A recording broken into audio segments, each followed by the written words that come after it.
Welcome back to another edition of Irish Illustrated Insider. I am Tim O'Malley, joined by Tim Priester. And Tim, after a full boat, four-man crew on Monday, it is the two of us for today, and it's well-timed because we saw, as much football as you can see in the spring of 2025. They crammed a lot into four periods, and after some dynamic stretching, we had dynamic interviews. And I think that would be probably some of the more revealing or Yeah. informative interviews we've had in a long time with Joe Rudolph and Al Washington. Yeah, it was good stuff. I mean, I feel like we come out of that and say, "Hey, we got a lot to talk about." But I put this in my practice observations from today. Like just because we say Will Pauling looks good in a specific aspect of a drill, we're not saying that Will Pauling is going to catch 60 passes and be a great player for Notre Dame. Just because we say, wow, Creed Thomas looks good and another player mentioned him doesn't mean that he's going to be the next All-American playing quarterback for Notre Dame. So I feel like sometimes we've got to put a disclaimer on everything that we say, and yet, we have a tendency to gush a little bit when you see a guy that looks pretty good. But I that's an aside. Yes, we did do interviews yesterday, and it was L. Washington I think is really a good interview. It's fun to talk to him. He's very engaging, and I thought some of the best stuff that he had to say yesterday was about Jason Onye and his return. I And don't know I if you missed were that. I around was there. talking. No, I wasn't. Yeah. I was talking to Rudolph, so that would be great for you to. No, really, yeah, really great stuff. I put it in, it's going to be in Thursday Thoughts. I got a busy day of writing with Pro Day coming up here and a lot of stuff going on, but just really good stuff about how proud he is of Onye for battling through what he was going through. And Marcus Freeman called it the actual term that he used when we talked to him on the 19th was he was asked about Bauman and Onye, and he referred to Bauman as a physical injury, and he referred to Onye as a mental health injury. Mhm. I don't know if that's exactly what he meant to say, but Onye went through some things, and he's back. He's 17 pounds heavier than he was listed at last fall. Anyway, L. Washington just said some really great things, not only about Onye and that they will be, they will stay in touch for the rest of their lives. He has a great deal of respect for him. Um, but also Notre Dame and how Notre Dame was there to help nurture Jason Onye through the situation he went through. We don't have, and people are always asking, well, I don't, we're not going to talk about specifics. He was dealing with something and he's done a good job of overcoming that. And L. Washington just said some great things about him and about how Notre Dame, it's in times like those that you find out just how genuine the Notre Dame community is and how much they actually do care about the players. And hopefully we'll talk to Oni again in August. I didn't expect to in the spring. He just No, came back, but maybe because he's a great. First of all, he's a great interview. Other than transcribing, he's a hard transcribe. If he ever listens to this, he talks very fast. Just so do I probably though. But Onye, I really enjoyed talking to nobody's Onye in the transcribing you past. thoe. Yeah. So That's well, we made someone once. It was a bad idea, but Onye, Onye yes, it is a was. great interview, and he's a very important player. The weight, I would think he'll trim up. I might be wrong because I looked at the guy from 50 yards away. I think he'll trim down a little, just maybe get in better football shape, and that's to be expected. He missed a lot of time and not Yeah. doing football work, man. I think some of He's it's in his belly, but yeah, he's an interior defensive lineman. It's right, yeah, he's okay, not, yeah, you know. he's not a rover, so it No. should And be okay. I think he's a guy that's in pretty good physical Yeah. condition, even adding that weight. He could be extremely important to this defense and this interior defensive Yeah, line. I mean, he's if every we have some questions on defensive line coming up too. And there's really good points by some of the subscribers saying like they're not comparing it to what the plan for the defensive line was last year of Mills and Cross being healthy with Onyé and Rubio and Heinisch backing them up. They're comparing it to the reality of that when Rubio missed half the year, Cross was injured for most of the year, and Mills missed the most important half of the year. Can they Right. be better than that? They can be, but all these guys do have to hit. I mean, Jared Dawson has to be what we think he can be. But Al Washington, we talked to Al Washington about Jared Dawson too, and I think he makes a good point. Like I didn't watch his tape preparing for Louisville, but I've watched it since, and he had a good day against Notre Dame. Of course, he didn't watch his tape preparing for the Louisville game. He's on the other side of the ball. He's not watching Yeah. those guys. Yeah. But he's an important piece, and you brought it up. They just need They need a couple of those guys to hit at a level of 45, 50 snaps because then the rotation becomes really important, really helpful. Yeah, Rubio has to be, he's got to hit the ground running. He's got to stay healthy. He's important. We talked about Sevillano yesterday, who I think, 340, if he's 342, I thought it was 341. I nitpick. Hopefully he's down to 339 at that point then, Tim, because we've had some Yeah, practices. yeah. But I think his time, I said this yesterday on this analysis, I think his time will really come in 2026. But they've got some people there, and a guy like Mookum, we haven't really talked about him. He needs to hit. Jared Dawson obviously has to be really good. Elijah Hughes, they need contribution out of him. They need a larger Donovan Heinisch. Yeah, I mean they've got some things going on there.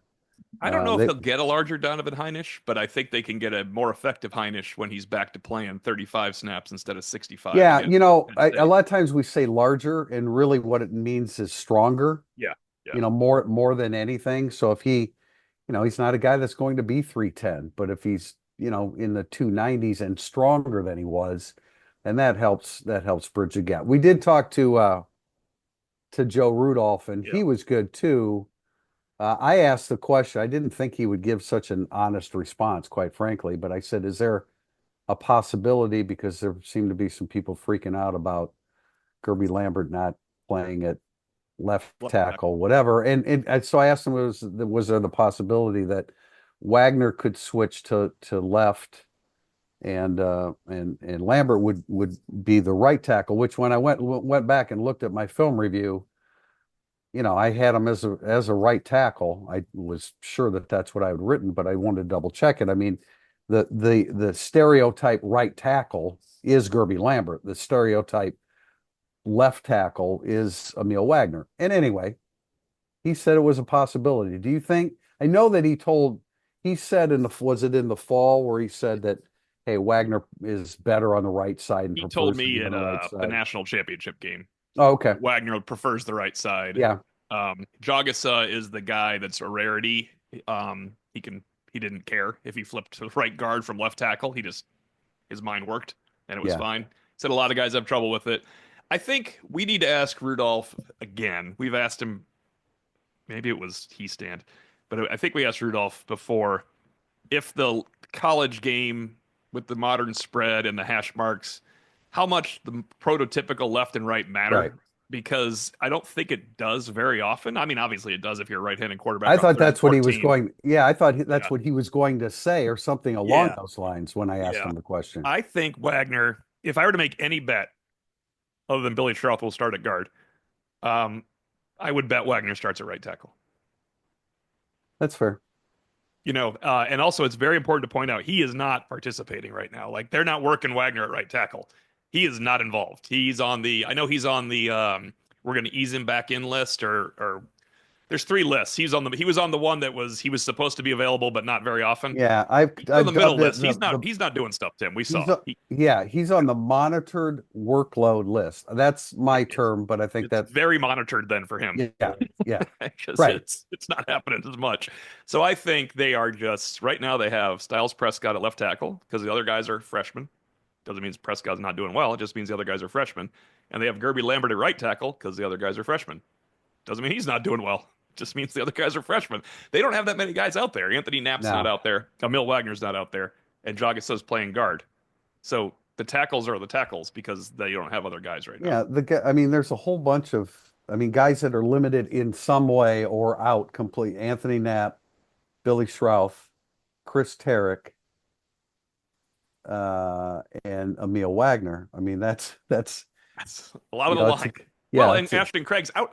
There's another. I mean, right. the Yeah, whole I'm line sorry. that's out. Yeah. Yeah, him as well. He's So truly out though. That's different. But yeah, it's that's the third of the line right there that you mentioned. And yeah, then so I think it's not impossible Wagner moves maybe if it's the best thing for him, it's the best thing for him. But every time we talk about you have to move Lambert, you have to do this, they do have a 15 game starter at left tackle in reserve right now and Anthony Knapp who's injured too. So yeah. I know he's been There's no reason to freak out about anything with the no, offensive no, line that's fine. I'm today. doing I an mean, O-line story today. no, It's I'm like not. Yeah, I'm not here's saying the you are. I complaints just last year versus this year. Oh, our perfect prototype tackles aren't in the right spot. I mean, That's to me, it's like, and I comment about this in the observations, like, I'm really pulling for Cam Williams to hit.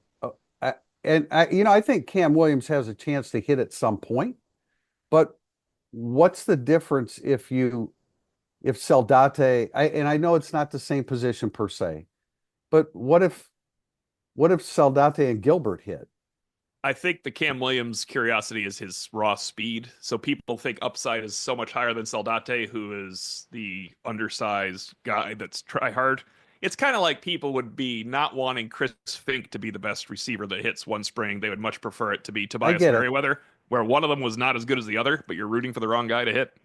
Yeah, Yeah. the point is though that I we don't Cam Williams probably isn't ready to hit yet. Right. So Right. don't panic. He's got 4 years of eligibility. And he's a He's a good patient guy. He's he's a not good like he's a great, right. great He's a teammate good as far as I can tell. he's a really good Notre Dame fit, which hasn't always been the case with freshman receivers that Right. didn't hit early that we thought would hit.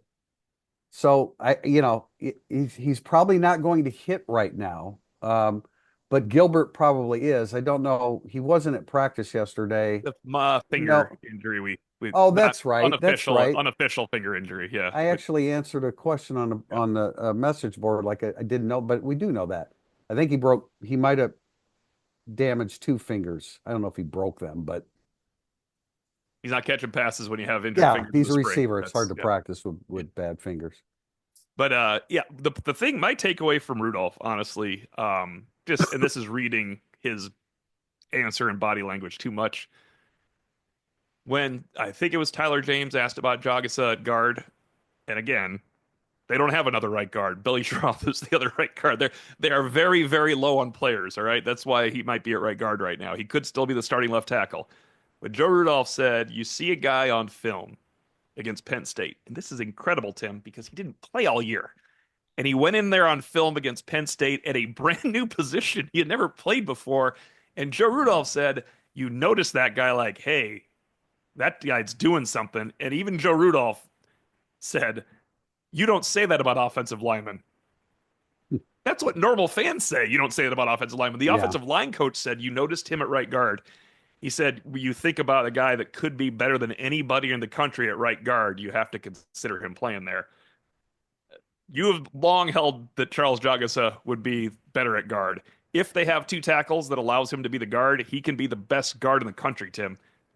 I think That's he could be incredible to think of. no, I know. I think he could be a very good college Tackle. tackle, Right. but Right. he'll move to guard in the NFL That's what most players do, because actually. that's what happens. He's strikingly similar to Aaron Taylor. Both when you look at him, Yeah, I see a his young, face is too. yeah, You're right. That's strange. very It's true. much Yeah. he's got hair. Taylor doesn't have it now, but when I think back to in the day, he's very much like him and probably very much like him as a actual offensive lineman. Well, Taylor was the best guard in the country in '92, and he moved to left tackle and won the Lombardi in '93. But he was not the best. He was better at guard than he ever was at tackle. He just won the Lombardi because he was on the best team in the country. That helps Right, out too. We remember right. the Mamula game. But and then he of course moved to guard for the Packers. I love Jagasa at guard, but of course if for some reason Lambert or Knapp isn't sufficient for them at left tackle, Charles Jagasa would be a great left tackle too. So He there's a would lot of be, places. There's gonna be a lot of changes, but man, does he look like something special at guard to me. yeah. Do you think I think he'll play guard this year though? I mean, I think they'll be fine at tackle. I think they'll be I do. happy with their choices at tackle and Yeah, I agree as well. Pro Day is today. Andrew Mentok will be there the whole time. We'll be there part of the time. And tomorrow we have interviews tomorrow. Irish Illustrated does. And then we'll have an instant analysis, Priester, and Andrew Mentok and I will do a draft day or draft pro day wrap up podcast because Drew was also down at the NFL Combine. yes. So there's some more Mhm. things. Um, Definitely some more tidbits to sprinkle in there. We talked about pro day already a little bit, who we think will test well. Good time to interview some of the ex players as well. I think I want to see Riley Leonard throw. Um, but I lean back to what you said about his throwing at the combine. I don't think it sways too many people. Not an If he throws poorly, it could. well, it could, but like I can't envision we're going to be out there in a couple hours from this recording. I can't envision him just throwing pinpoint passes all over the field. We've never seen him do that. Right. He didn't do it at the combine. I know that Daniel Jeremiah, who everybody respects his opinion, said some really positive things about him. But then you saw the clip of his highlights at the combine, and they weren't pinpoint passes. And I don't expect to see that today, but he brings a lot to the He equation. does. Maybe somebody can tweak some things in his throwing motion. I don't know exactly what that would be that would help him improve his accuracy. I think when he slides down to the side and Denbrock, I mean, remember when Denbrock said, that drives me crazy when he does that. Yeah. It makes him less accurate. It's more comfortable for him sometimes to drop down and throw, but it makes him less accurate. So, He's not being drafted to start at quarterback early in his career. He would be drafted to be a backup quarterback because when your quarterback gets hurt, he can come in and drive that team 50 yards on sheer athleticism and guts and maybe a good throw. And then, of course, the film comes yeah. out and it gets harder for Riley I Leonard. mean, But do you expect him to wow us with I his don't. But I will. If I'm when you say people are rooting for players, I will always be rooting for Riley Leonard because there is absolutely, not a guy to root for more that I can recall in recent years than absolutely. Riley Leonard. He was a fantastic teammate and representative. Sweet 16, Priester. Quickly before we wrap up segment one, any picks, anything from the on the Irish women, of Yeah. course, not men. Uh, oh, I was going to say Colorado State. Oh, that's right. They got beat at the buzzer. It's you what men or women? Either way, my pick tonight is Florida in my pool, so that's my. I think they if they handled my man Dan Hurley, who got worse after our last podcast with some of the things that came out about Oh my Connecticut God. handling that Yeah. situation. I And think Florida got their scare.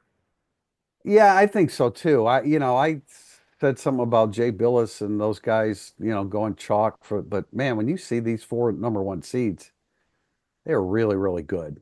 I mean, I think Houston and Florida, Yeah. and I would how do I exclude Duke from that top group? Florida and Houston come to mind first, and Duke is right there. I think maybe the most susceptible is Auburn, but they're great. They were the Yeah. number one overall seed. Who do you have as your you No, got I can't. somebody rising up? I think someone will lose out of those top four, but it's not like I'm going to predict them one on one to lose the There's only games. It's yeah, there's only one seed lower than six, and that's Arkansas at yeah. Who at could be 10. scary? I mean, Who that's could be some absolutely be scary. I was kind of hoping Colorado State. I don't actually know off the top of my head who Maryland's playing. I've been less involved with the brackets Florida, this year, but Florida. oh, they're playing Yeah, Florida. Okay, yeah. my apologies. Um, I remember I texted you. I'm like, this Colorado State team's Is going a to be a tough out. tough out, and then they lost at the buzzer. Uh, as far as women, Notre Dame was beating TCU by double digits going into the fourth quarter in November, and they lost that game. They didn't have Westbeld. Koval was early in her freshman debut season. I don't know. They've got one big, a 6'7" big. TCU does. Notre Dame's got to. I mean, it's been the same thing: depth and being able to handle things in the paint, which they didn't do well in the ACC tournament against Duke. They're going to have to do that against TCU this weekend. Yeah, I don't know how long it carries you, but it feels like the ending of the season actually helped them a little bit with a refocus moment. But you made a good point. They just weren't going to lose at home anyway, so it's not. Now they played great. They played great, but they weren't going to lose at Yeah. home. We knew that. Looking to upgrade your wardrobe? Founded by Notre Dame alum Go Wang, you've seen ESQ's custom clothing on the player walk and all of your favorite players and coaches. With more than a decade of making the best bespoke clothing available, ESQ will help you look and feel your best. From a perfect fitting suit or sport coat, shirt or bomber jacket, or that perfect tuxedo for wedding season, check out esqclothing.com and book an appointment to upgrade your wardrobe today. Mention Irish Illustrated and get 10% off your entire purchase. That's esqclothing.com. We'll be back with segment two, burning up the boards. Segment two of Irish Illustrated Insider is called Burning Up the Boards, and we start with a question from Irish from A2. Could we be underestimating the potential of Eli Raridan? Everyone was extremely high on him before the injuries. Is it possible that he could become the next great Notre Dame tight end after a fully healthy offseason? I guess I'm underestimating him in terms of the next great tight end because his body of work last year got better. He got better as a blocker. He doesn't seem as athletic as Mitchell Evans was. Like after the catch, it seems I remember you complimenting him for like breaking a tackle last year during a game, and I thought to myself, that's a bad sign that you're complimenting the tight end for breaking a tackle. So he still seems like he could be a weapon, especially a red zone weapon, but I feel like Mitchell Evans' athleticism, obviously Michael Mayer's polish and relative and athleticism at the college level. Next great tight end is different than they need a good year out of Eli Raridon, and he could deliver. Yeah, I don't think he's as athletic as he looks or we think he Hmm. Well, was going to the be. two injuries And can the do it two too. injuries, no, there's no doubt about it. And how many times have we, I mean, I say it all the time that, Achilles and ACLs, it takes longer to be at your best and fully recover. So yeah, I don't, but I will throw this in too. I mean, didn't we kind of hear the rap on him was that that he wasn't getting the get off that they thought he needed at tight Hmm. end. Anyway, I look, I don't know that he can be the next great tight end. Can he be an extremely effective tight end for Notre Dame this year? It's a shame it's his last year of It eligibility. is. That's He the was. shame of it. But yeah, I mean, is he a 35 to 40 catch guy? I think he very well can be, sure. It's a shame because he would have bad luck his freshman season getting hurt game five. That's just terrible luck. I I did not like the handling of the 2023 year, and this might be where the GM comes into play now.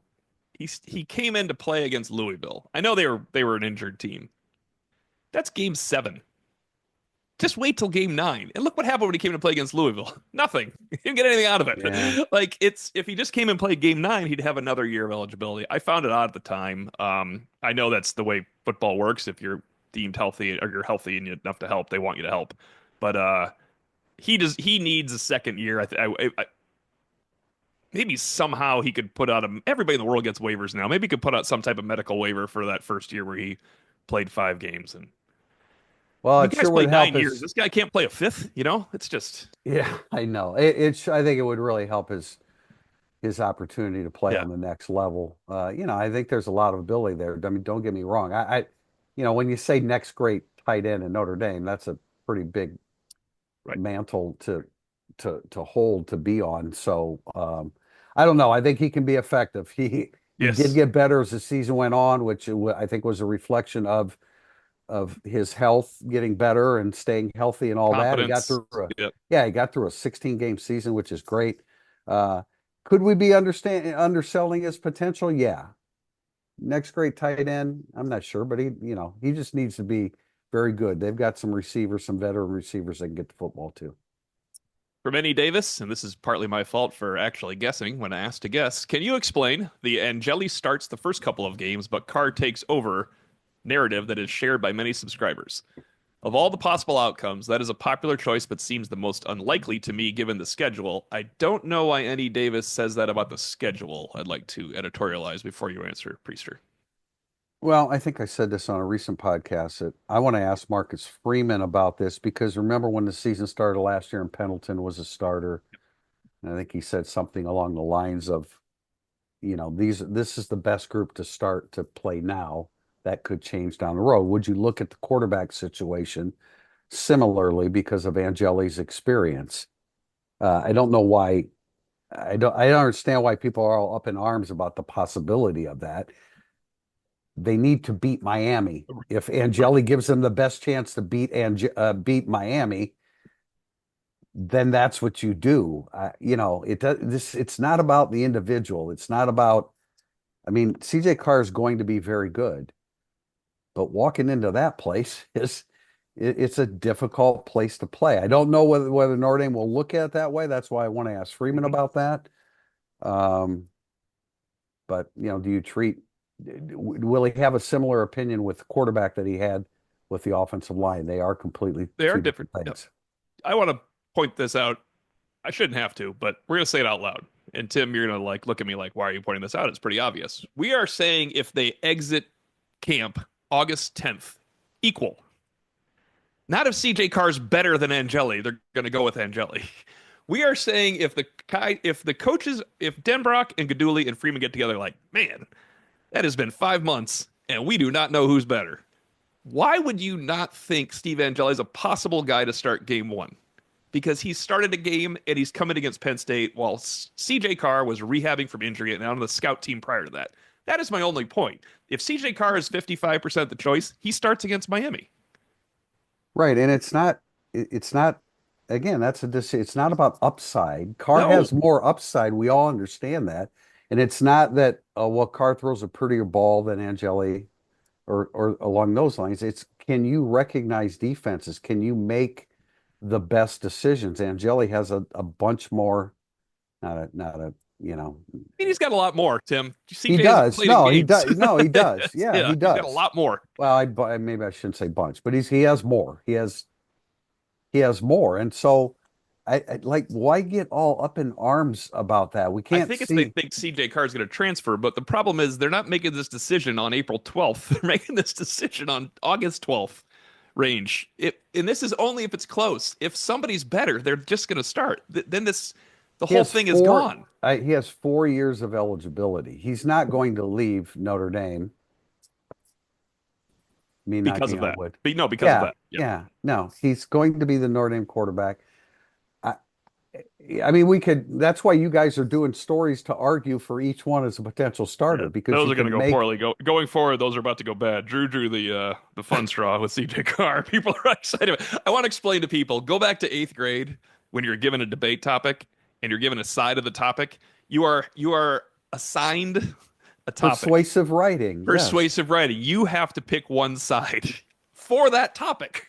You're not arguing everything about the topic. I have one more. John Bryce goes today, and I have Friday. I was assigned a topic, and I'm arguing it. It doesn't mean I believe everything that's in the topic. This is the case for each quarterback, and they all have a case. Is what we're doing. I feel like this has to be said here, and it's going to be that board's already calling Drew an idiot for picking CJ Carr. He didn't pick CJ Carr. He wrote a persuasive argument for CJ Carr. Like this is. I can't wait for mine. I guess everybody knows who I have now that I've teased that one enough for people to know that they're not going to like that one. But no, the and for the schedule, Andy Davis, it's because it's such a hard environment where you might want your senior leader that has played in a Final Four Yeah, game. his nerves will be Right. steadier It won't be than the Carr. same. They just have to be. I I don't don't. see the schedule. Yeah, The schedule I'm is part of it. I'm generally going to trust Mike Denbrock and Gino Yes. Guidugli and Marcus Freeman to make the decision based upon every second of practice that they see, compared to only a few seconds for us, compared to none by people on the outside. Yes. So let's just let that play out. Anyway, question from Jim Booney underscore CRS. Which of these spring hypotheticals is most likely to happen, and which one, even if unlikely, would benefit the team the most this season? Let's Let's go not one at a rank time. them. Yeah, let's go Yeah, one let's at a go one time. at a Let's time. not rank them and just there's a bunch here, and there's some good ones. Yeah. Luke Telich claims the starting safety position next to Schuler. And it's a spring hypothetical, Spring so hypothetical. it's a Yep. spring hypothetical. So I think he will, because Stroman won't be a kind of like Rod Hurd last year, just isn't available to do as much. Um, I think that's likely. I don't know if it benefits the team the most this season because August is going to determine the starting safety next to Schuler. August in the summer will determine that, I think. Right. So claiming the starting safety position, if it's a But if you're spring like Luke hypo. Talich is really good at the end of spring, that's a good benefit. Right. Okay. Well, like, will he get the nod ahead of Urlacher? Yes, Yeah, I probably. think so. I Yeah. would guess he does. Yeah, Yeah. Although, man, I like Urlacher I a do lot. like Urlacher a lot. He catches your eye on a practice field when you're not looking at him or Yeah, for him. He has the ability to do that. All right. Gerby Lambert exits spring as a clear number one left tackle. I mean, there's no way he's the clear number one left tackle exiting spring, but I think that'd be really cool if he's the number one left tackle on August 10th. Yeah, we haven't seen him at left tackle at this point, Yeah, so it's hard to say that that's likely to happen. Armel Mukum emerges as clear contributor on the two deep. that would greatly benefit the team It because would, but they already have some. yeah, I doubt that. I doubt it too, but it would really help because they already have five competitors. So he would be a sixth, and Savillano, who we have, would be another. Right. Carson Hobbs secures the cornerback three, CB3 position. I think he'll do that because they liked him last year. Um, but he still has to fight off Golden, Zachary, plus Cree Thomas. But they liked Carson Hobbs enough last year. He played 8 games, Tim. I mean, Yeah, he was. yeah. They didn't redshirt him for a reason because they don't think they need to. I think he'll be the third corner.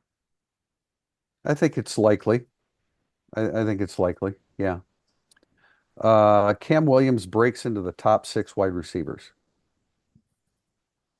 I mean, I don't think that's likely because the four are Greathouse, Fields, Faison, Pauling, and then you have Gilbert, Saldate, KK Smith. I mean, it's certainly not impossible.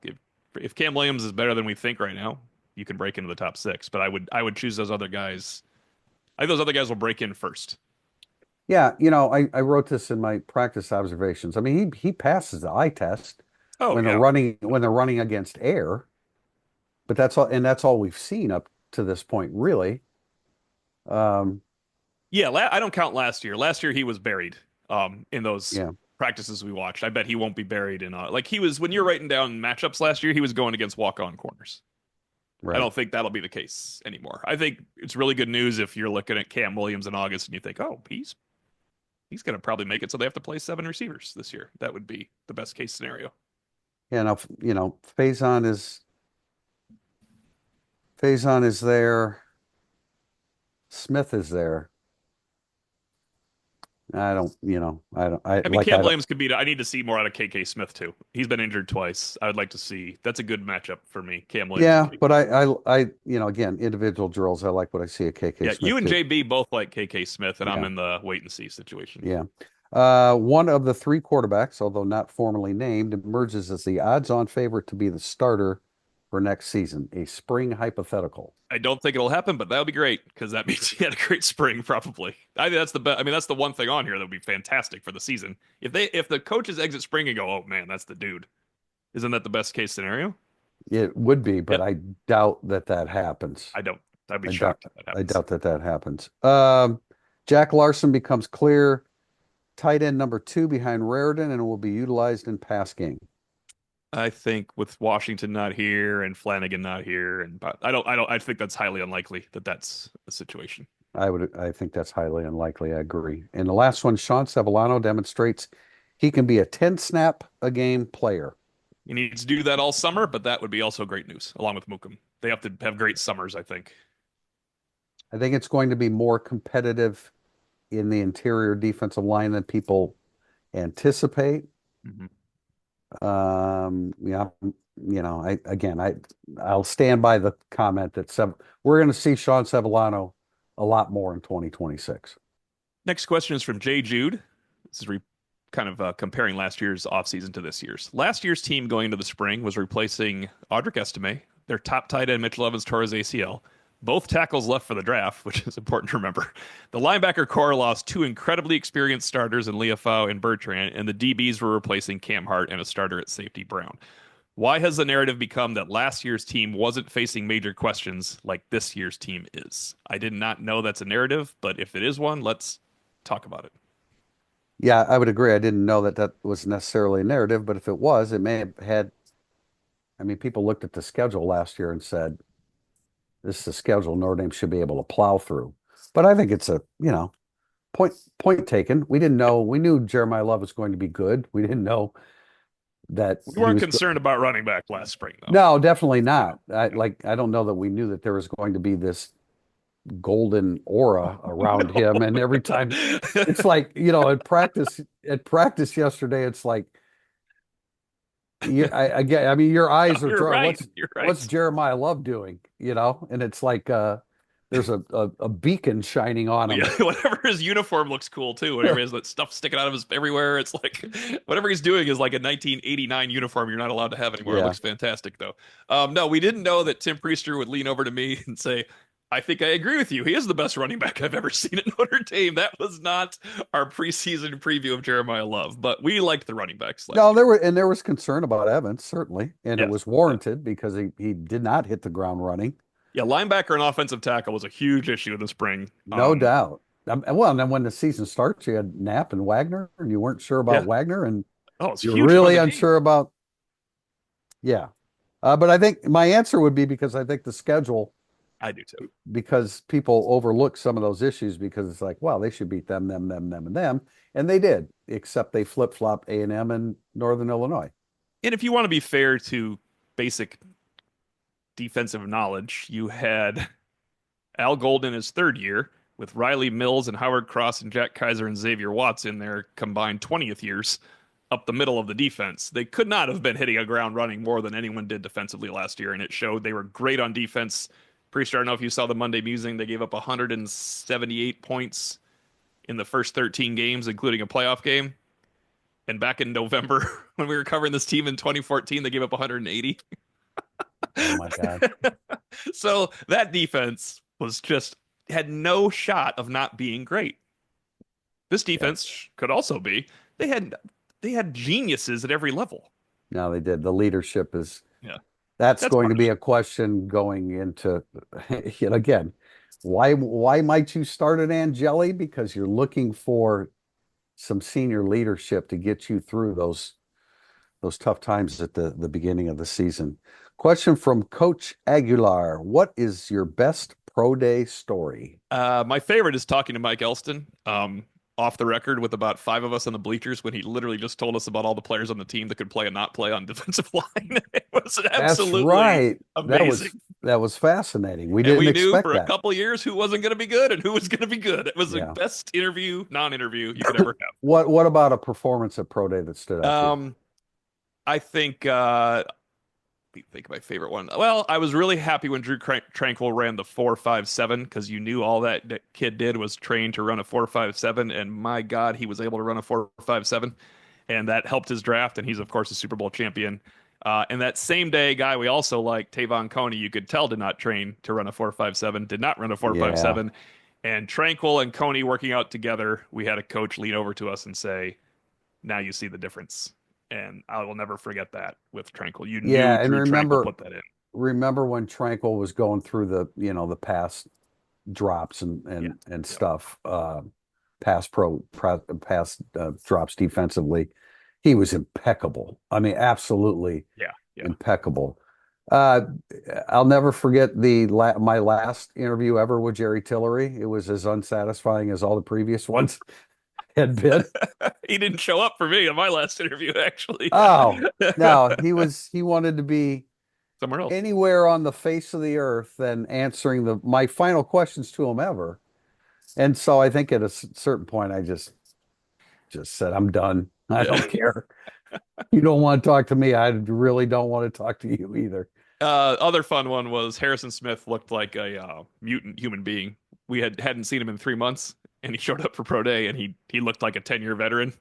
And was it you, Priester, that was like, he's been sitting around, Harry, and sitting on the couch eating chips? He Yeah. just had See, the you're slacking again, Harry. he was a monster, and now he's going to be in the NFL Hall of Fame. So that was a good pro day Of story as course, well. I never called him Harry once. His No, no, teammates did. his teammates did. Yeah. Yeah, yeah, absolutely.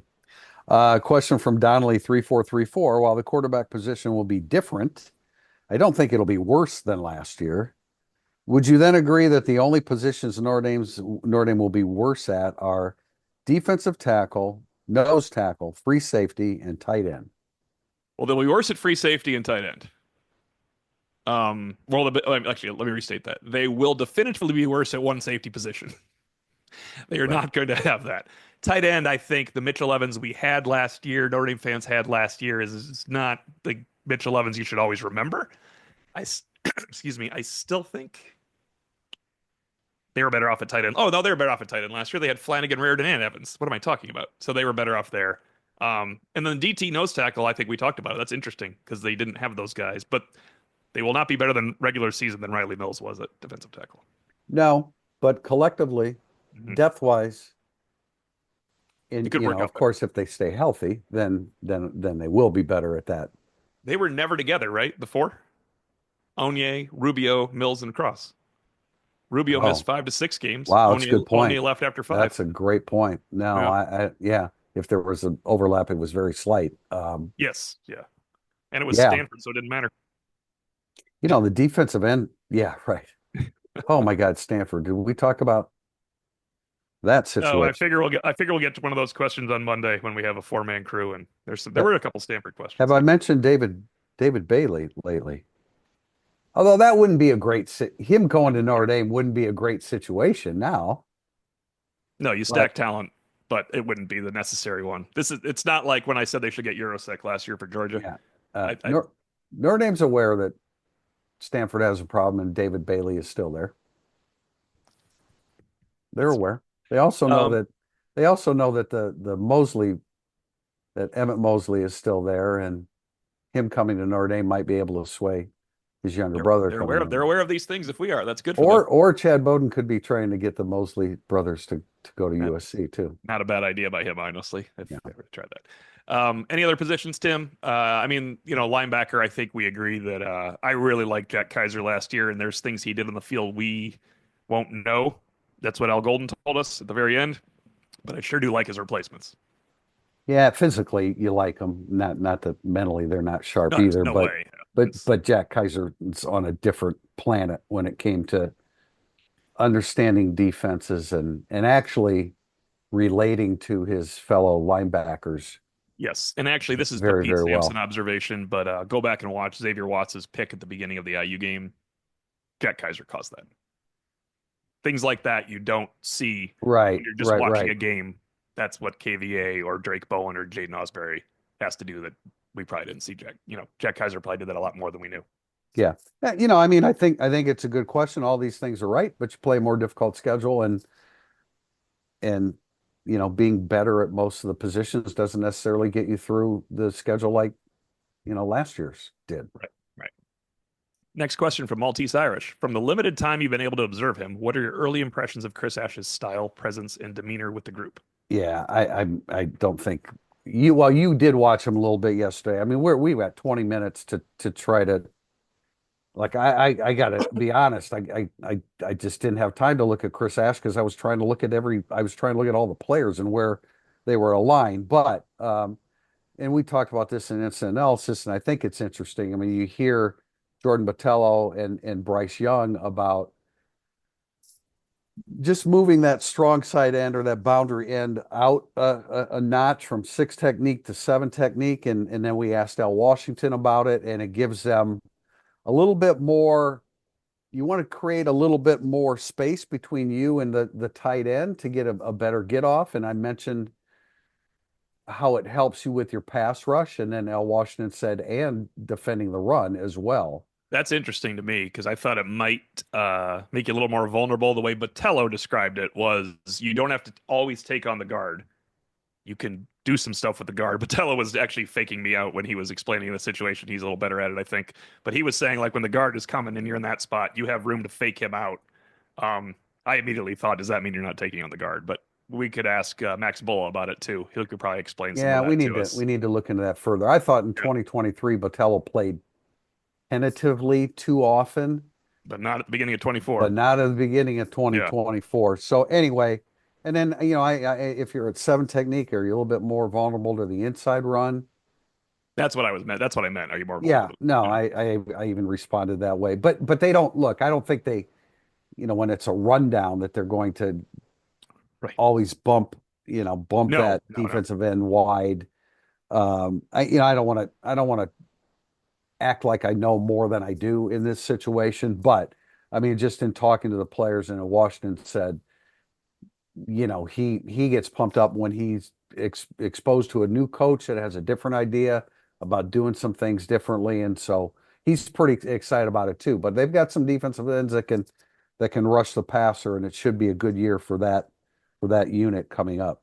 I would say that I watched Ash and it was Oh, one please, drill. yes. It was one drill yesterday, everybody. So I watched one drill. It's kind of like when I saw one drill of linebackers, but it was a force fumble and scoop and score drill. So they actually, if you can kind of envision, you had a guy catching a pass with someone trailing him coming one way. The ball was always knocked out because the player was supposed to carry it loosely. It was not a try to hole in the ball. The other defender was coming from a different line, so they're going at each other. If you're not watching on TV, you cannot see me doing this, but they're coming at each other. When the ball comes out, it was supposed to be an immediately timed scoop and score, and he was very detailed in how you're supposed to punch it out, how you're supposed to do this strike it out from above like you normally see people coming down and like Abdul Carter tried to knock it out of Jeremiah Love's hands on the touchdown run that we love. That there's Yeah. that, but there's also the punch it out from below. And if someone didn't do it very, very cleanly, because again, you're supposed to force a fumble here, it's not supposed to be hard.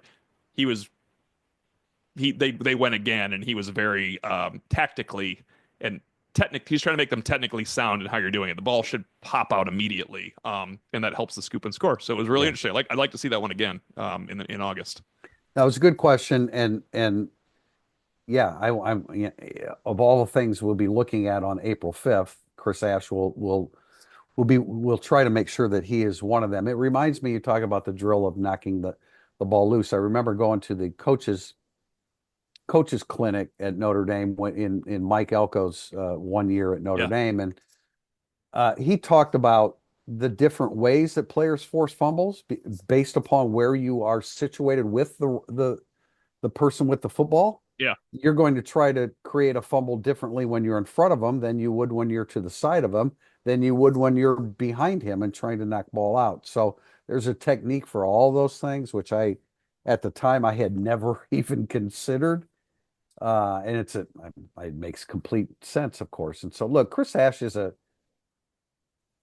I realize that when you look at his resume, he's had a little bit of a different career. He hasn't hung around a lot of places, he's bounced around a little bit, but he is a very, very well-schooled defensive coordinator. I also think, and I got to stick with this theory forever.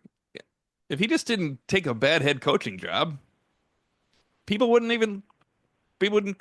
What if he was still the defensive coordinator for Ohio State for 4 more years there? He'd be Well, it's so well true. respected in the defensive coordinator community. I mean, he already is, but I mean by fans. If he was Ohio State's defensive coordinator in 16, 17, 18, and 19 also instead of at Rutgers, be like, oh my God, they got that guy? Oh, it Now, didn't work out in the NFL, whatever. Like, now you're right. It's true. And the press coverage of him at Rutgers, they were bad. They were no, bad. he shouldn't maybe he They were shouldn't have been getting a head it. coach or at Rutgers. It's Yeah. Well, yeah. I mean, they got their ass kicked brutally many, many times.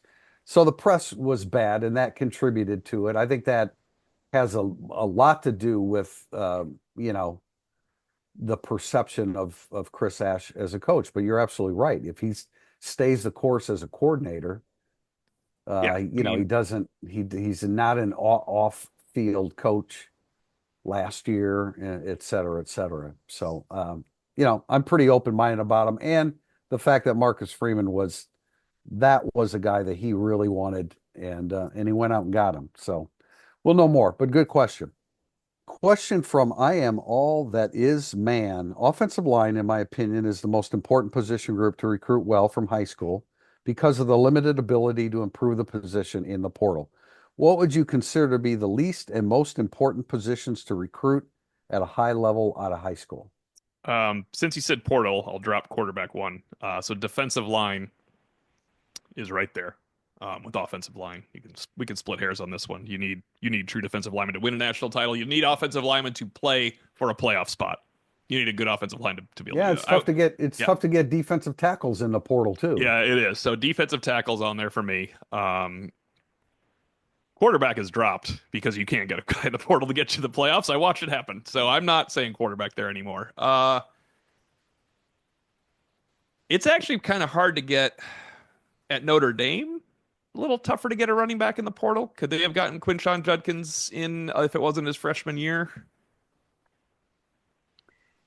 Well, I kind of look, but I look nationally. I Let's throw mean, the portal away. The portal makes this tough. Like you need to have offensive lineman, defensive lineman, and a quarterback. So I think a corner is number 4 in modern football. Cornerback, which was not close 15 years ago. yeah, I would agree. And the elite go to the elite. Hmm. I mean, if somebody's really good, they go to the elite. Safety seems a little bit easier to. I mean, Notre Dame's had I was gonna say, success going, right? yeah, Kyle Hamilton sure was fun, but Xavier Watts worked out fine. Lohi Gilman worked out fine. Jalen Elliott worked out fine. Yeah, there's I mean, the best of the best is every position is the incredible athlete you see coming in, of course, like Kyle Hamilton and for you, Harrison Smith, when you were scouting him. I mean, I just dropped, if you're including the portal, quarterback is not the hardest because you only need one of them and they're all readily available for the right price. Yeah. Uh, Yeah, I mean it's linemen. And corner is The my next one. I think it's hard to go steal the best corner from LSU when he's a freshman or a sophomore coming. Even like I think it'd be hard for Ohio State to go. Well, I guess Ohio State did it with Caleb Downs, but it's hard for most places to say, I'm going to go take this top tier corner. Like no one was successful poaching Benjamin Morrison from Notre Dame or Leonard Moore from Notre Dame. I think it can be hard to do that, but they were successful teams they played for too. I guess if Notre Dame was 7-6 with Benjamin Morrison, he could have decided I want to play for 1.5 million at Ohio State. yeah. Speaking of transfers, is totally off topic. Is Marcus Burton not going to transfer? Very hard There, position to recruit in the portal would be a player that wants to play at Notre Dame that's as good as Marcus Burton. So I hope not. I mean, if that actually happens and the winds seem to be Tim, if blowing in that that happens, we get to direction, enjoy ourselves next year. That's what matters. When we are covering the games, we will enjoy watching the games that we're covering, as opposed to sitting here like this, angry that you're involved, high up in the nest where you can't see, bad basketball bouncing everywhere, no fans whatsoever, counting people in the stands. I did you need have Marcus a Burton back for did you have a personal hit? reasons. Did you have a hidden camera on me during the season? Oh, that was you. That was Okay. me. That Well, was me. That was me. I was the Uh, same way. Yeah, I mean, just to wrap up with no quarterbacks in the portal. Those are easy guys to get, as Notre Dame has proven here in the past. All right, we're going to wrap up with a question from Irish Flyer 3. I hear a lot of the hesitancy and some predictions from you guys. Yes, the schedule is hard. In my opinion, I think the regression on defense will be matched by an uptick in offensive efficiency with better line play, etc. Do you find yourself sometimes looking for the losses when trying to be objective? um, no, I don't because I use the logic of a very hard game one through game six, thinking that with a new quarterback, it's tough to win all those games. Last year, they lost one. I didn't know this would happen. But last year, I thought they have a veteran quarterback who I'm really excited to watch and the all-time veteran defense. I didn't think they would lose one of those first few games, which is why I picked them. If remember my caveat was if they beat A&M, they'll go 12-0. I mean, well, that Yeah. was wrong, but almost worked out okay. But I just think that they play enough hard games where I'm not looking for a specific loss. I do feel like a loss manifests in the first 6 to 7 games, logically.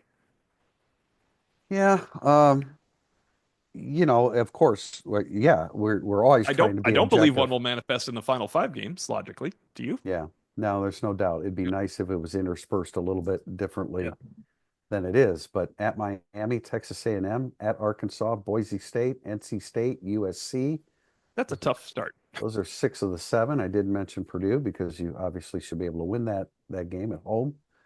That could be a trap game as far as emotions go, But they'll unless play my 11 guys on defense this year. That's different. yeah, They had 10.